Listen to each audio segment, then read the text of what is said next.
నమస్తే, మీ senior journalist Derangula Krishnaiah. ఈరోజు ప్రధాన అంశం మూడు పార్టీల జాతర, ఒక పార్టీకి పాతర అనే అంశంపై విశ్లేషణ. ఆంధ్రప్రదేశ్ రాజకీయం ఎన్నో రకాల ఛాలెంజ్లకు, ఎన్నో రకాల పరిస్థితులకు, ఆ తర్వాత చాకచక్యమైన రాజకీయానికి, తెలివి తేటలకు అందరూ కలిస్తే ఏ విధంగా ఉంటుంది, కలవకుండా పోతే ఏ విధంగా ఉంటుంది. ముఖ్యంగా ఆంధ్రప్రదేశ్లో కుల వ్యవస్థలు, కుల రాజకీయాలు ఎక్కువగా పనిచేస్తూ ఉన్నాయి.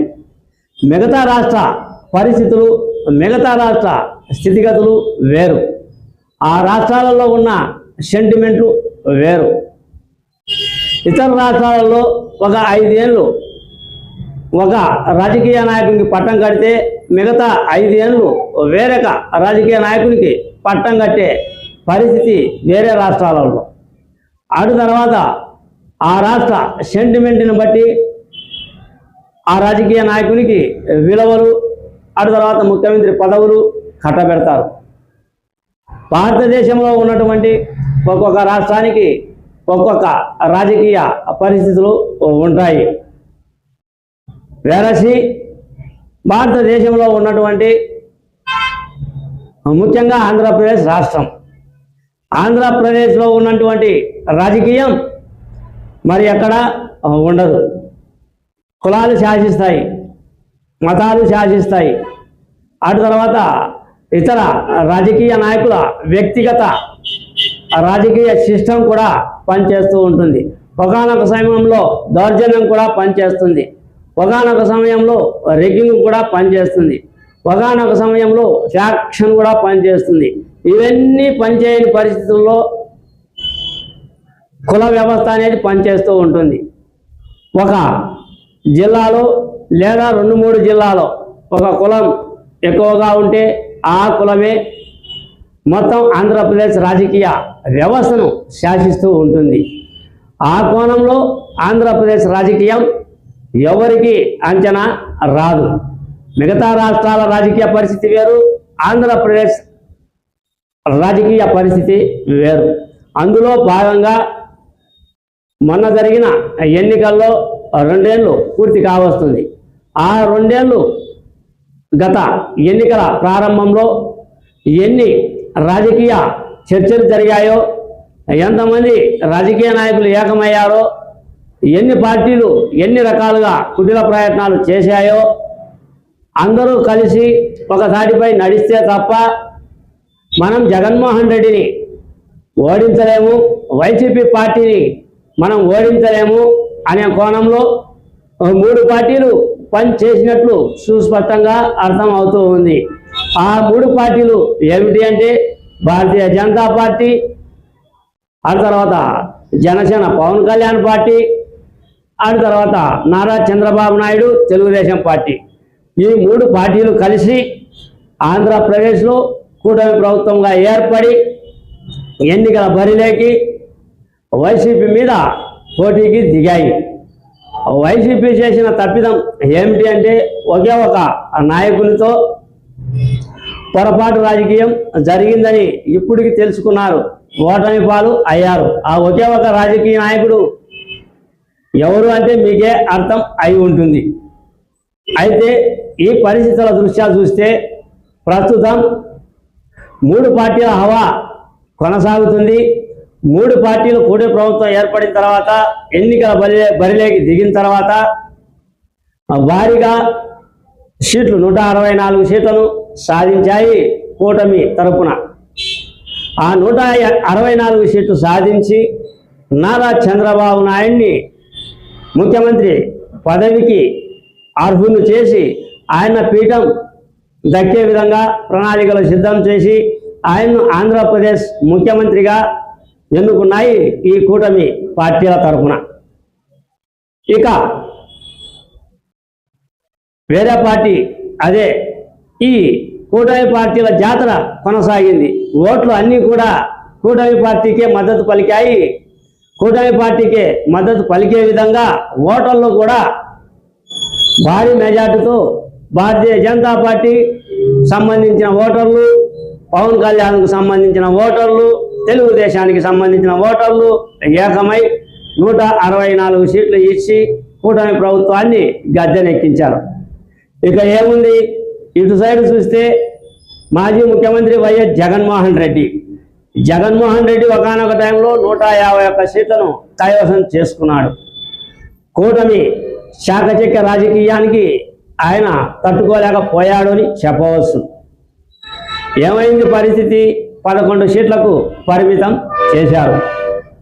అంతటితో 11 సీట్లు రావడానికి కూటమి ప్రభుత్వం యొక్క కుటిల రాజకీయం కాదు, ఈయన కుటుంబ రాజకీయంతో వైఎస్ జగన్మోహన్ రెడ్డి ప్రజల్లో అసంతృప్తిని ఆయనే అంటగట్టుకున్నాడు. వివేకానంద హత్య అని, ఇసుక దోపిడీ అని, రకరకాలైన లిక్కర్ స్కామ్లు అని, రకరకాలైన లావాదేవీలు అని, కుటుంబ వ్యవస్థే పనిచేస్తుంది అని, ఒకానొక టైంలో ఎమ్మెల్యేలు ఎంపీలు కూడా కలిసేదానికి అవకాశం లేదు అని, ముఖ్యంగా కడప జిల్లా విషయానికి వస్తే ఎమ్మెల్యేలు ఎంపీలు కూడా మీడియా ఎదుట వచ్చి వాపోయారు.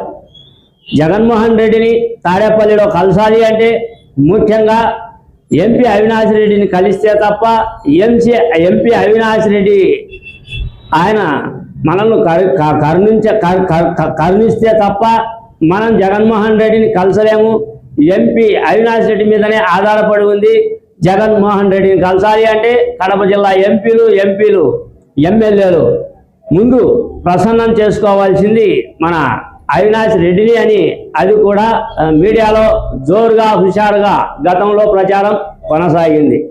ఆ విధమైన పరిస్థితి అటు తర్వాత 5 ఏళ్ళు పరిపాలన ఇచ్చిన తర్వాత వైఎస్ జగన్మోహన్ రెడ్డి తెరచాటు రాజకీయం, తాడేపల్లి భవనంలో రాజకీయం, బయటికి రాజకీయం, అటు తర్వాత ప్రజల్లోకి రావాలి అంటే తెరచాటు రాజకీయం, అమరావతి రైతుల పరిస్థితుల, అటు తర్వాత ఇతర రకాలైన పరిస్థితులు, రకరకాలైన రాజకీయం అంతా కూడా జగన్మోహన్ రెడ్డిని అనగదొక్కడానికి అది ఒక కారణం అయ్యింది. ఒకవైపు కుటుంబ వ్యవస్థ, ఒకవైపు జగన్మోహన్ రెడ్డి చేతులారా చేసుకున్న రాజకీయ స్థితిగతులు జగన్మోహన్ రెడ్డిని 11 సీట్లకు పరిమితం చేశాయి.